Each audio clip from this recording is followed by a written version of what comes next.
I will be their God. Christian, here is all thou canst require. To make thee happy, thou wantest something that thou shalt satisfy thee. And is not this enough? If thou canst pour this promise into thy cup, wilt thou not say with David, my cup runneth over? I have more than heart can wish. When this is fulfilled, I am thy God. Art thou not possessor of all things? Desire is insatiable as death, but he who filleth in all can fill it. The capacity of our wishes, who can measure? But the immeasurable wealth of God can more than overflow it. I ask thee, if thou art not complete when God is thine, dost thou want anything but God? Is not his all-sufficiency enough to satisfy thee if all else should fail? But thou wantest more than quiet satisfaction. Thou desireth rapturous delight. Come, soul, here is music fit for heaven, in this thy portion. For God is the maker of heaven. Not all the music blown from sweet instruments or drawn from living strings can yield such melody as this sweet promise. I will be their God. Here is a deep sea of bliss, a shoreless ocean of delight. Come, bathe thy spirit in it. Swim in age, and thou shalt find no shore. Dive throughout eternity, and thou shalt find no bottom. I will be their God. If this will do, not make thine eyes sparkle, and thy heart beat high with bliss, then assuredly thy soul is not in a healthy state. But thou wantest more than present delights. Thou cravest something concerning which thou mayest exercise hope. And what more canst thou hope for than the fulfillment of this great promise, I will be their God? This is the masterpiece of all the promises. Its enjoyment makes a heaven below, and will make a heaven above. Dwell in the light of thy Lord, and let thy soul be always ravished with his love.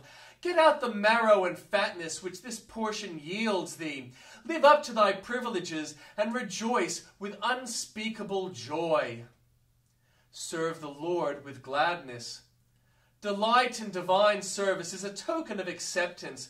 Those who serve God with a sad countenance because they do what is unpleasant to them are not serving him at all. They bring the form of homage, but the life is absent. Our God requires no slaves to grace his throne.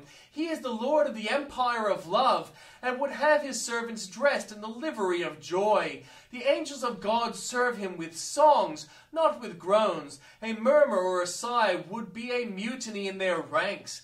That obedience which is not voluntary is disobedience. For the Lord looketh at the heart, and if he seeth that we serve him from force, and not because we love him, he will reject our offering. Service coupled with cheerfulness is heart service, and therefore true. Take away joyful willingfulness from the Christian, and you have removed the test of his sincerity. If a man be driven to battle, he is no patriot, but he who marches into the fray with flashing eye and bearing face, singing, "It is sweet for one's country to die," proves himself to be sincere in his patriotism. Cheerfulness is the support of our strength. In the joy of the Lord are we strong. It acts as the remover of difficulties. It is to our service that what oil is to the wheels of a railway carriage. Without oil, the axles soon grow hot and accidents occur. And if there are not a holy cheerfulness to oil our wheels, our spirits will be clogged with weariness. The man who is cheerful in his service of God proves the obedience in his element. He can sing, "Make me to walk in thy commands, 'tis a delightful road." Reader, let us put this question: do you serve the Lord with gladness? Let us show to the people of the world who think our religion to be slavery, that is, to be a delight and a joy. Let our gladness proclaim that we serve a good master.